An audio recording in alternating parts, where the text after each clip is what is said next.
Hey everyone, welcome back to Wicket, and I thought I'd do a team of the World Cup so far. So as we know, the World Cup is roughly halfway through.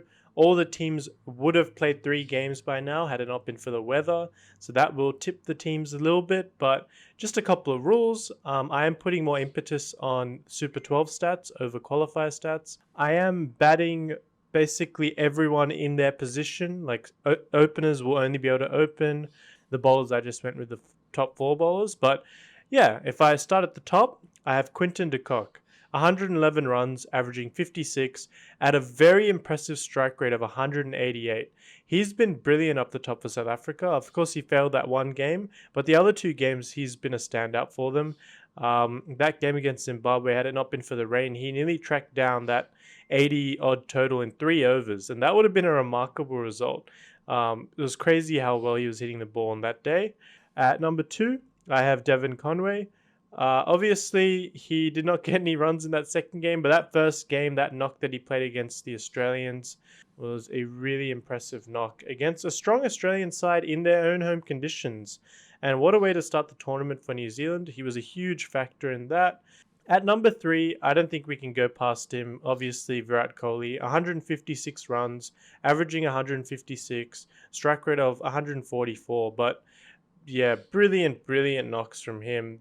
Obviously, the standout being that Pakistan knock. That was an insane knock. One of the best T20 international knocks I've ever seen.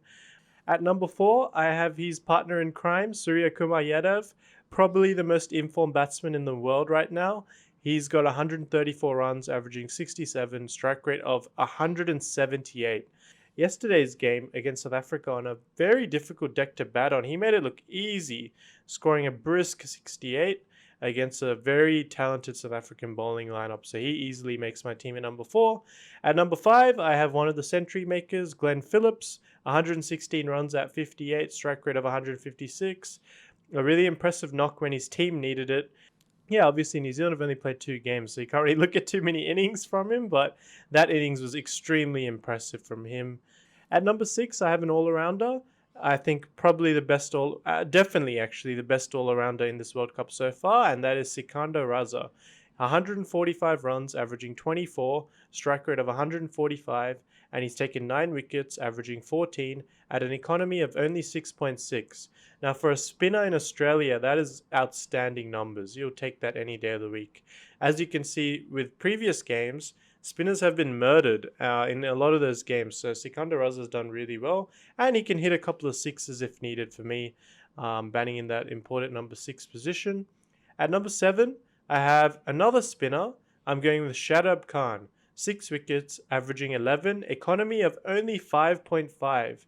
Now, his economy has been absolutely outstanding. I know there hasn't been many good things to say about Pakistan and how they've lost they've lost 2 games which they probably should have won, but very little of that comes down to Shadab Khan. Maybe that false shot against Zimbabwe with the bat, but with ball in hand, he's been extremely impressive. His economy rate's been outstanding. He's taken wickets, and he's done all he could do with his nice leg spinners. Now I go into my 4 bowlers. So the batting lineup for this is honestly any of them can bat anywhere. They're not really, none of them are really that good of batsmen to be honest. But I've gone with the 4 best pace bowlers. At number 8, I have Tim Southee. He's taken 4 wickets, averaging 4.5 at an economy of 2.91. Yeah, you heard that right, 2.91. That is like test bowling figures there. And in both games that New Zealand have played, he's been unplayable, unhittable. He's bowled his seam up deliveries, bowled his slower balls well, bounces. He's changed it up. He's just shown all his skills. And no one's had an answer for him at the moment. So he's my number 8. Number 9, I have to go with Heinrich Nokia, 6 wickets, averaging 7.16 and an economy of 4.5. My God, has this man bowled some rockets. He has been genuinely quick. I mean, he's bowled some 150, 152, 153. He is really ramping up the pace. So you can see it, by the way, it's coming off. And him bowling on that Perth deck yesterday, oh, that was a sight to watch. So I have him at number 9. At number 10, I have Tuscan Ahmed, 8 wickets at 11.25, economy rate of 8.18.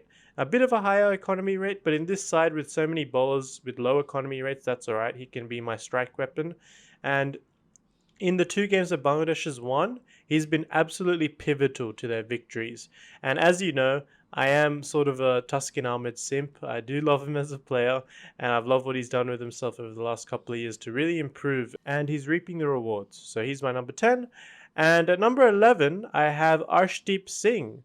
I don't think many people would have thought that leading into this tournament that he would be in the team of the tournament for halfway through the World Cup, but he's performed extremely well. 7 wickets, averaging 13.4, and an economy rate of 7.83.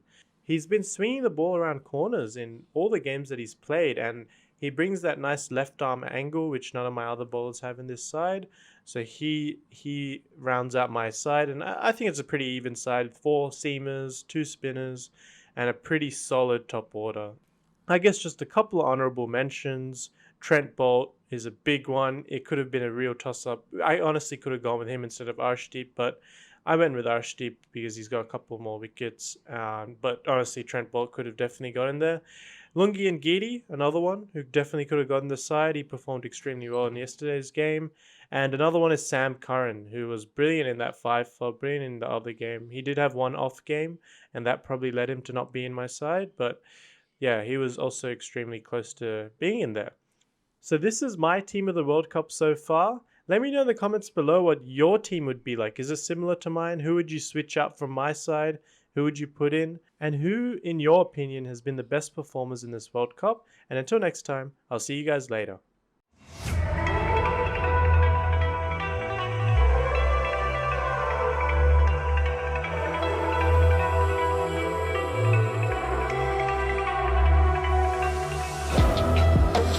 Calm before the storm, things aren't as they were.